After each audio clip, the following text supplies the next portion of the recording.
Ransom, it's Bob and Tony here in our Eastern Connecticut studio.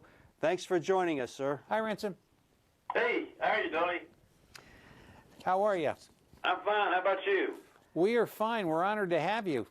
Well, thank you so much. Thanks for coming back, Ransom. It's a pleasure to speak with you. Again, for our folks outside, Ransom had a 10-year career between 1950 and 59 playing for the Cubs, Dodgers, and Indians.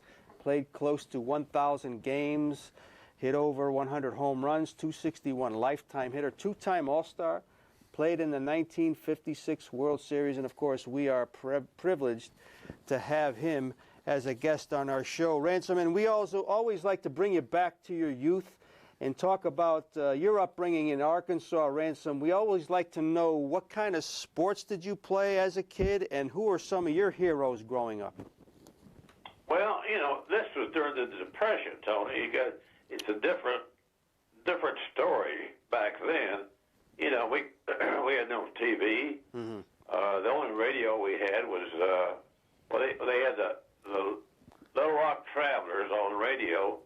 That was the baseball team. Mm-hmm. Of course, we didn't know anything about the major leagues. We didn't even know who played. Mm. And we didn't have Little League. The high school did not have baseball or football. They did not have,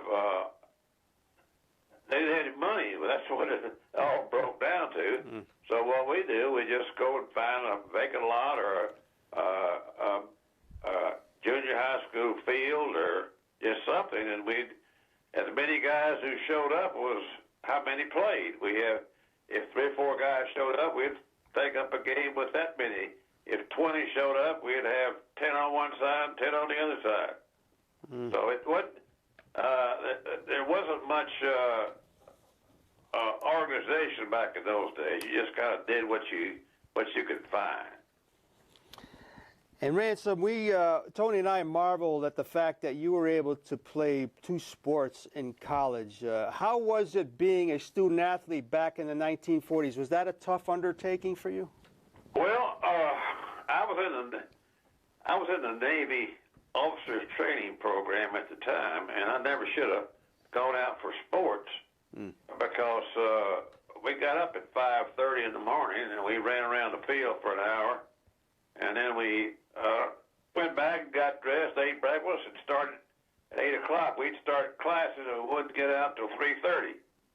So, and if you flunked one course, you went out where they were fighting. So that's an incentive.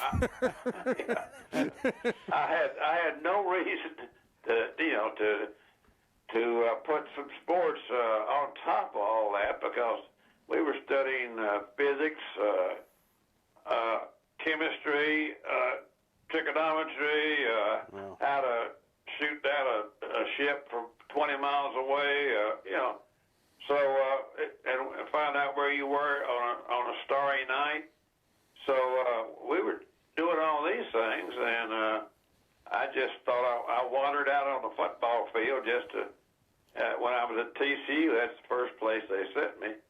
So I just wandered out there looking around, and the coach conned me into coming out because he didn't have many guys. TCU at that time only had about, 1,700 students.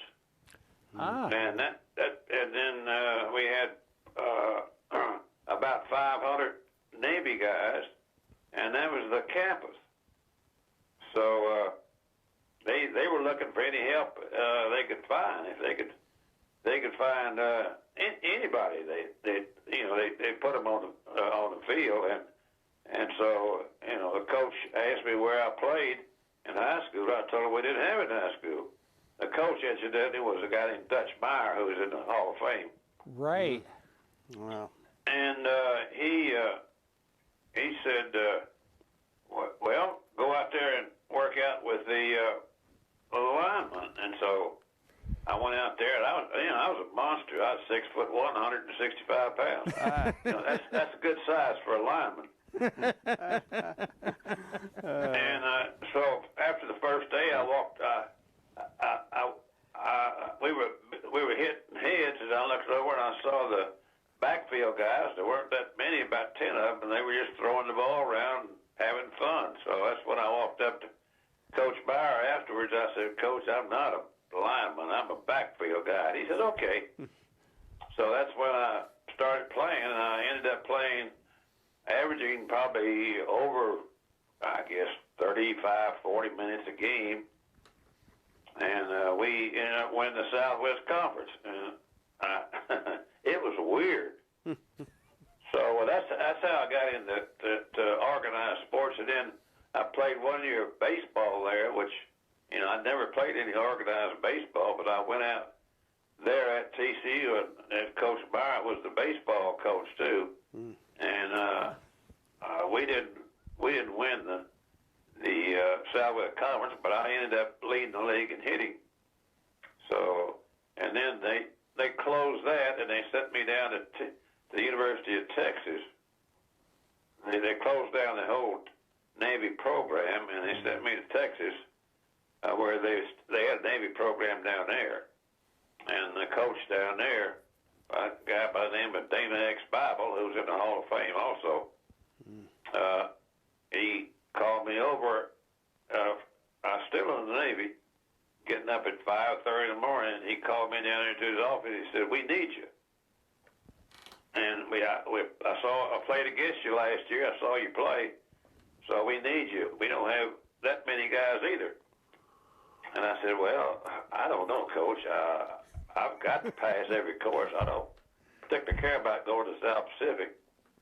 And he said, well, we got a new quarterback coming in by the name of Bobby Layne, and we going to win a lot of games this season. Well, heck, I never had heard of Bobby Layne. And so I said, well, all right, Coach, one more time. And so we ended up winning the Southwest Conference again and going to the Cotton Bowl again. So I played 2 consecutive years in the Cotton Bowl with 2 different teams, and which is kind of, you can't do that, of course, now. Yeah. You couldn't do it back then before the war. But so my football career, I played 2 years of baseball there. We had Bobby Layne was one of our pitchers, and he was great. His record, I believe, was for 2 years was 28-0, which is not a bad 2 years. Not at all. No, he's pretty good pitcher and a good hitter. So that was, I really didn't know what I was doing. I was just having fun, Somebody said, "Come help us," I said, "Give me a baseball, give me a football, let's go." Yeah, that's great. It's just an amazing story. And before I pass you back to Tony Ransom, Bobby Layne, I was telling Tony, Bobby Layne was probably my father was your age. My father's probably his favorite athlete ever, because he just admired the way he approached the game and how he could recover from nights out on the town to do what he did in the NFL. And that's what I want to ask you. Did he have that fun-loving personality and lifestyle back in his college days? Oh, yeah. I don't think anybody ever knew what time he came in on Friday night. But they did know what he could do on Saturday afternoon. Oh, man. But he could throw it. He could throw a 30-yard pass to you, and it'd be like catching a pillow. You're not going to drop it. And he was so accurate. So it was great playing with him, because he was such a great passer. So we had a little more guys on the team than we did at TCU, but of course Bobby was the main thing, and he was a great guy, and I enjoyed playing with him. I played 2 years of baseball, 1 year of football with him. That's great. Again, we are honored and privileged to be on the phone with former Major Leaguer Ransom Jackson. And as we talk to Ransom, we have pictures of him throughout his career on the TV screen. Tony, question. Well, I bet they're good. Oh, they always are. Handsome Ransom. Have you got me in some leather football hats? I don't know if we have. I don't think we don't do. think we came across one of them. Most of them are baseball, Ransom, but... Yeah, hey. You should see me at TCU in a leather football hat. I was mean looking. That's back when men were men. Yeah, for sure. For sure. No arguments there. Tony, question. Good evening, Ransom. Tell me something. You faced a lot of great pitchers playing in Major League Baseball. What would be the toughest pitcher, if I were to ask you, that you had faced? Well, to be honest, on some day it'd be anybody walked out there and gets you out. It's just that's the way it was, and I think that's true of anybody. There's certain days or certain pitchers that you just don't hit very good. But the guys that people would remember back in my day would be that I would put up at the top would be Warren Spahn and Robin Roberts, Sal Magley, Don Nuka was a pretty good pitcher. They had some good ones back then. I don't think any of them threw as hard as these guys do nowadays. But of course, nobody invented anything back then to measure Speed. Right. Just like nobody invented anything to measure how long you hit a home run. If you hit a home run, I don't care how far it went, it was just a home run, see? Yeah. I hit one in Chicago one day. It went in left center. It went over the wall, over the bleachers, over the bleacher screen behind that, over the street, and hit between the second and third floor of the building across the street.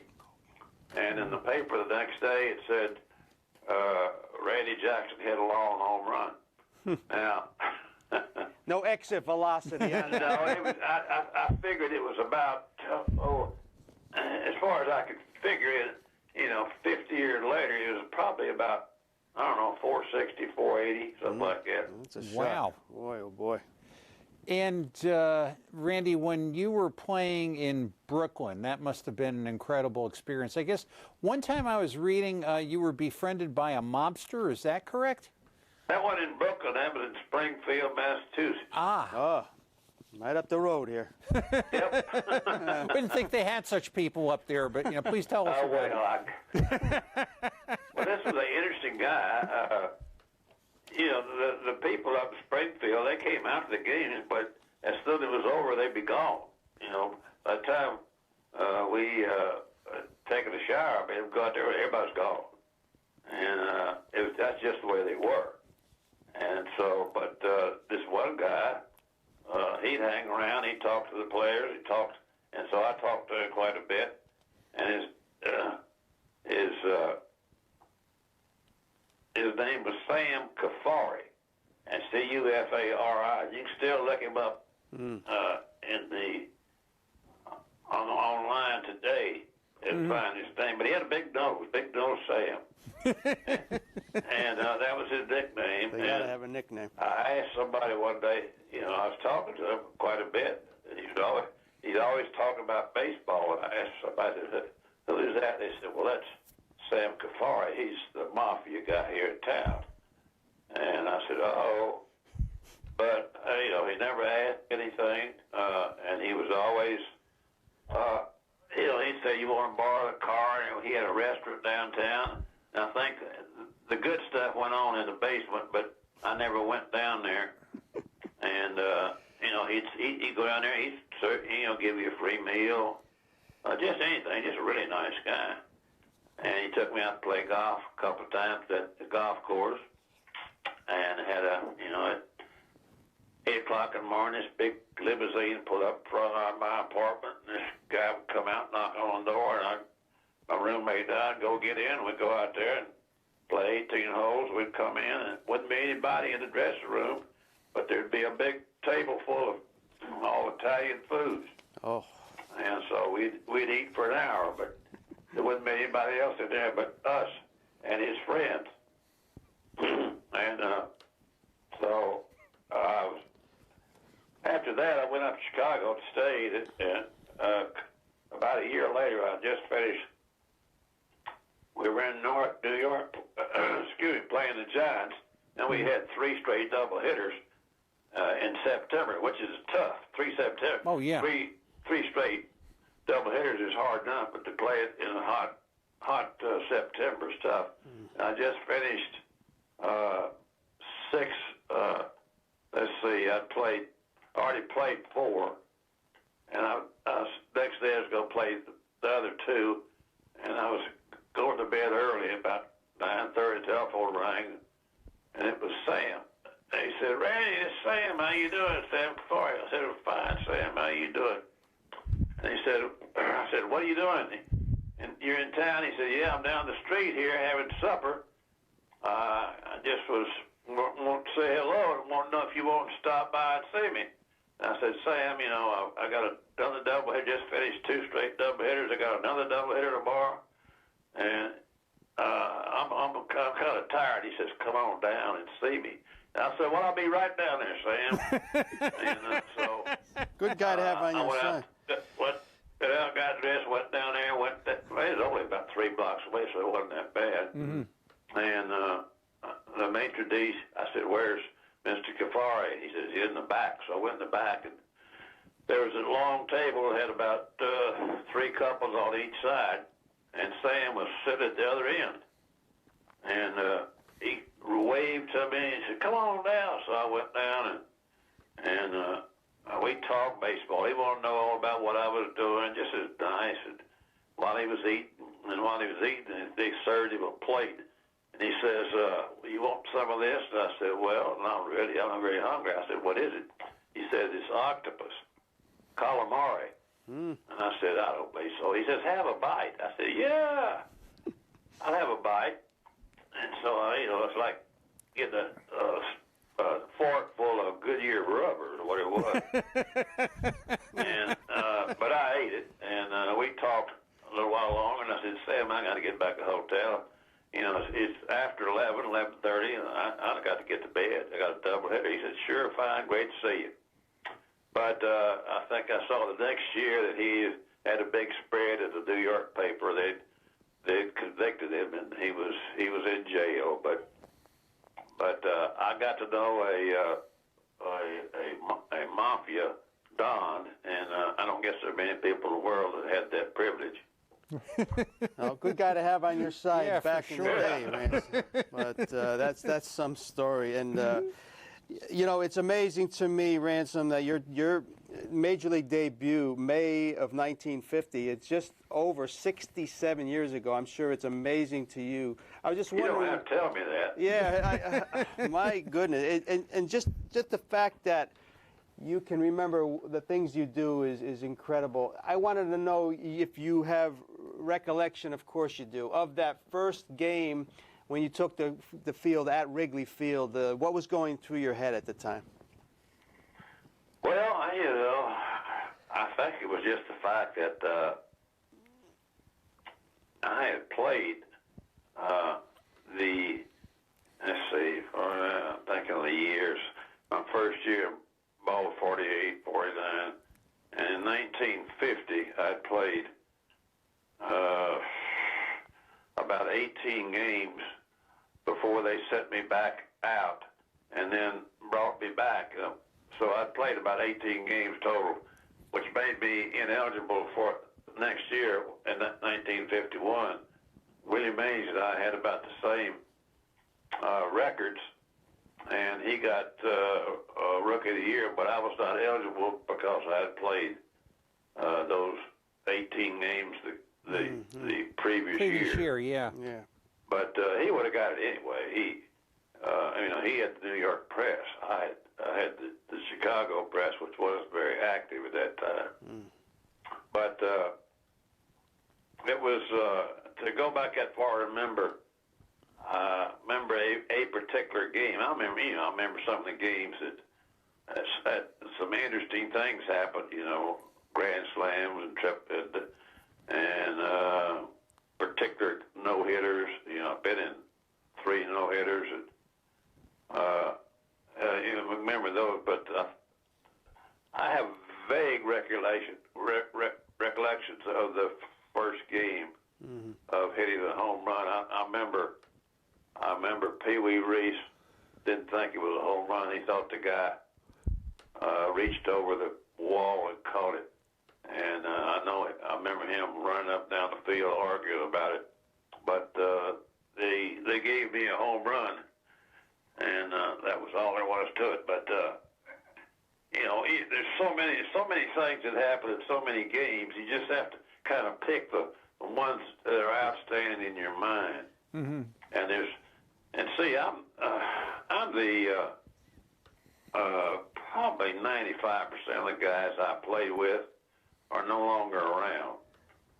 And so these stories that I tell in my book, of course, you're well aware of that. Yes. Yes. These stories that I tell in my book, if I didn't tell them, you know, they'd just disappear because a lot of these stories were just between me and the other guy, and the other guy's not around. So if I'm not around, then the story will die. Mm-hmm. So that's why I put them in the book, because I kind of wanted to save all these stories, and that way, when I start thinking about stories to put in the book, then I started remembering some of these things. But just to reach out and somebody say, "Do you remember what happened to you in June of 1954 when you did this?" I said, that's too many things for my mind. But the things that, and I've played a whole lot of interesting games, and that's the ones I kind of picked out for the book and the people. There's so many interesting people that I bumped into in baseball. Of course, most of them are well known, but there were some there that were not too well known, but still the story is interesting. So it's a lot of fun writing the book. Yeah, and that book is, I have it here, Ransom. It is called Ransom Jackson, Accidental Big Leaguer. That came out, I believe, about a year ago, and we urge people that are watching to check that book out. The stories the man has continually are going to amaze you. Tony, ask about some more stories. Yeah, and Ransom, you'd come to Brooklyn, and I guess the idea was you were going to replace Jackie Robinson, who was going to move over in the infield. Yeah, I decided in December. I decided after the 55 season that I would stay in Chicago rather than just, go back and forth. And so, and that was a bad mistake because I did not know how cold Chicago got.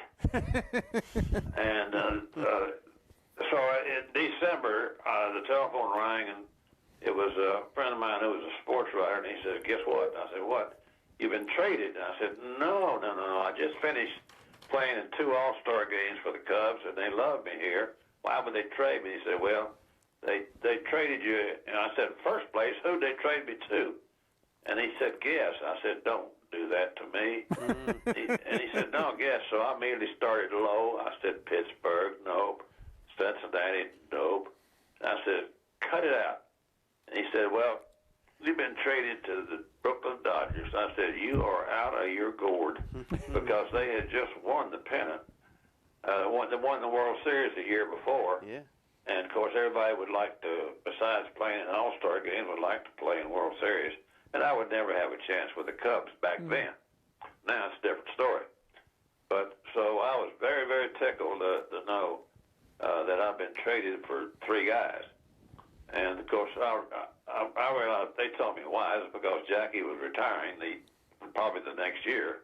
And so they wanted the 2 of us together there so I could get my feet wet in his last year. And that's what, and so when the spring training came, and I played some of the games, and Jackie played some, but both of us did. It's hard to do really good in spring training because if you're a regular, they don't play you that much. So, so we got to the day before the season opened, and Walter Alston called me in, and he said, I'm gonna start Jackie tomorrow. And I said, I don't blame him because he's been here so long. He is one of the stars on the team, and he deserves to start. And so that's what he did. He started him, and Jackie had a hard time the first month, and then he put me in. And I just tore the league up for 2 months, and I was batting cleanup between Duke Snyder and Gil Hodges, which is, that's really living. Mm-hmm. And then we had the All-Star break, and I was taking a shower in the apartment I rented, and I turned the knob off on the shower, and the porcelain knob broke off in my hand and cut my thumb all the way down to the bone. So I was out for a couple of months, and then Jackie came back in and did well, and we went on to win the pennant and play in the World Series, and got a perfect game pitched against us.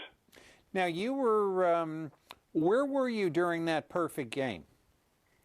I was sitting on the bench somewhere. I knew there might be a point where I would pinch it, so I was kind of sitting towards the front of the dugout, getting ready, getting close to the bats.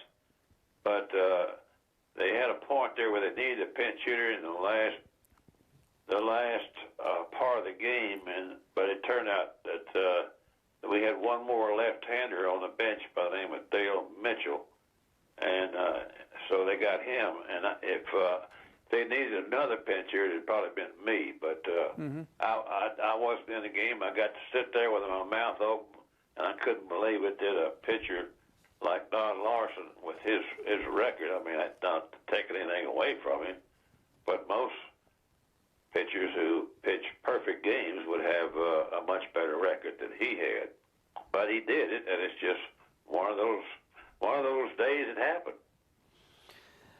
And Ransom, I mean, that 57 season after that is probably when you would have really, really cemented yourself in Brooklyn. And then, of course, this major knee injury. Tell us how it happened, when it happened, and what you remember about it. Well, it was about the second month of the season, and we were in Pittsburgh, and I was running down to first base, and I hit one, but I think between shortstop and third baseman. The third baseman made a good play, and he threw over to first base, and he threw a high,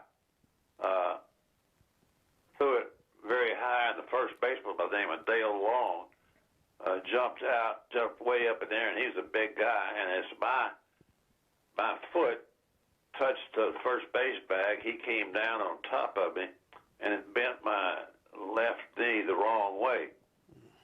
It hyperextended my knee. So they didn't know what to do with me. They put me on we were flying back after the game to Brooklyn, so they took me immediately to the hospital, and the doctor couldn't decide whether to operate or just let it run its course.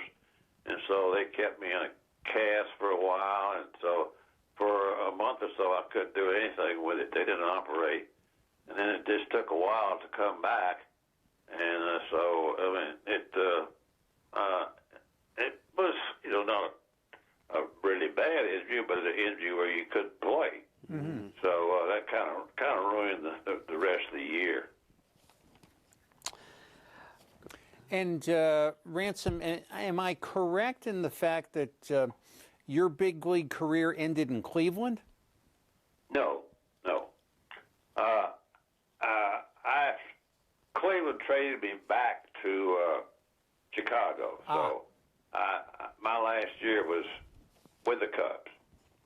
I see. What was it like to play in Cleveland? Well, I enjoyed it. I'd never been to Cleveland before. The only thing I knew, really, when you got there, they told me if the sky gets dark over the lake, we probably won't play the game. So that's true. I mean, when it started getting dark, we just kind of went back into the clubhouse because we knew we were going to get rained out, and sure enough, here would come a really bad rain, and they called the game. Mm-hmm. But the people were nice. I had some great ball players playing there. I had, I had Rocky Colavito. I had,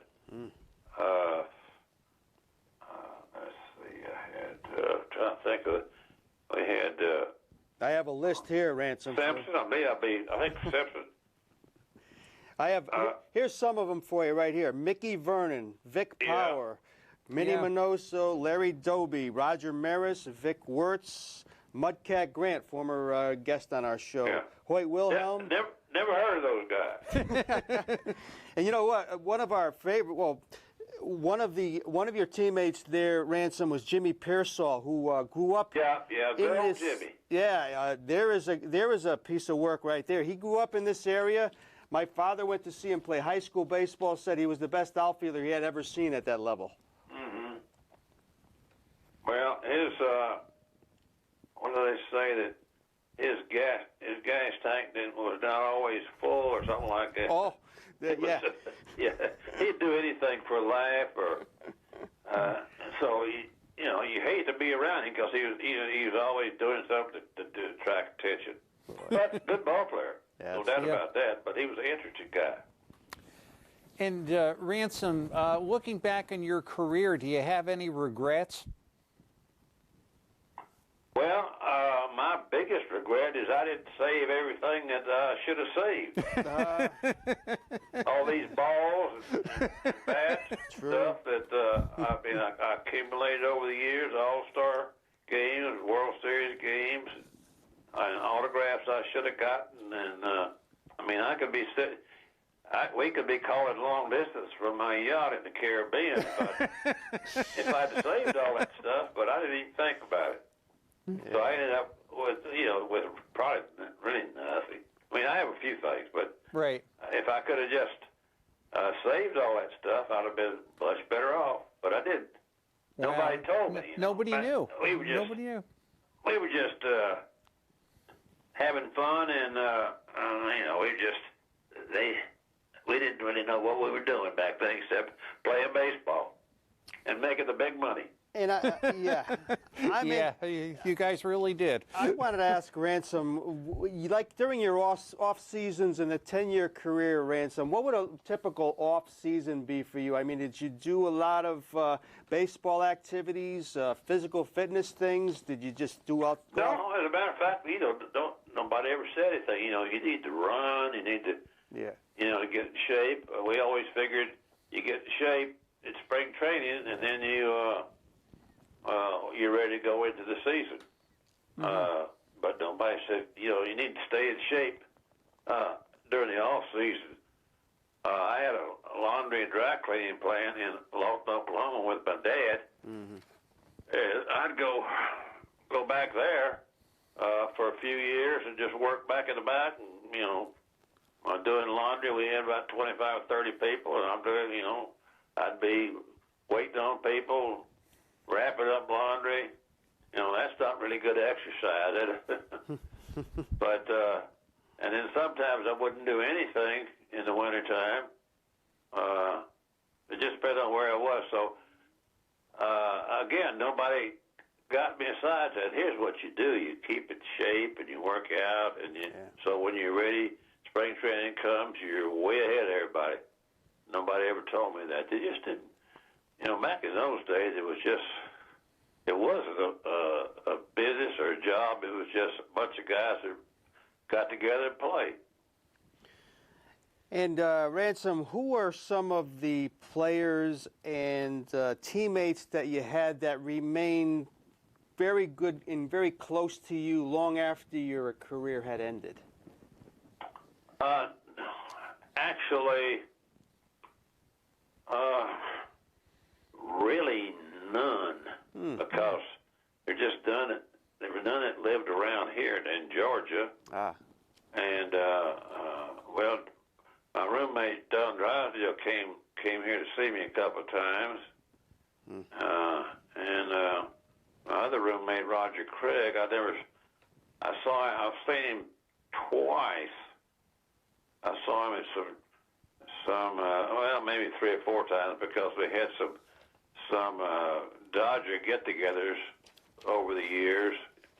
But I saw Roger in Chicago one time when I went up there to show my youngest son what Wrigley Field looked like. My wife and I and my son and another little boy went up there, and the Giants were playing that day, and Roger was of course, the manager, and I was down on the front row, and I hollered at him. He came over, and we talked for quite a while.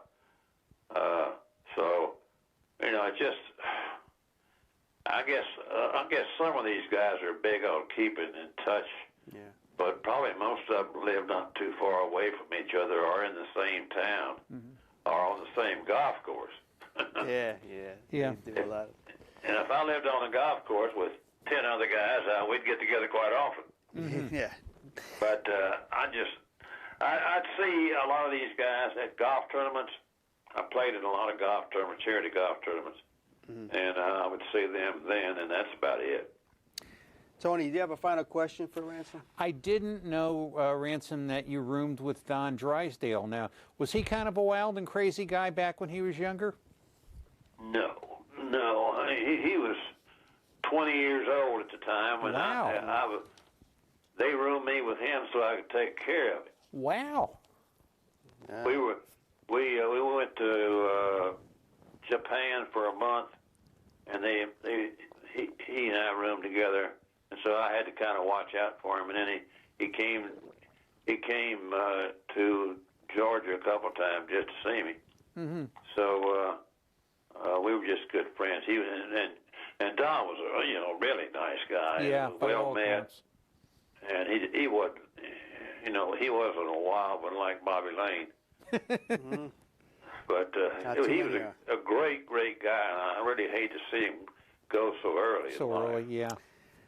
Well, Ransom, our time is about up here. We can't thank you enough for sharing We're these very incredible grateful. memories with us. It's like we read a chapter of the book, and it's just incredibly honorable to speak with you, and we wish you continued luck, and please stay in touch and be well, my friend. Well, thank you. We'll do it again. I've still got some stories you hadn't heard, probably. I'm sure you do. We got to get you back. We would be privileged, but All right, just let me know. until then, you be well. Thank you, sir. Thank you so much. Thank you. Good night, sir. Good night, Ransom. Night.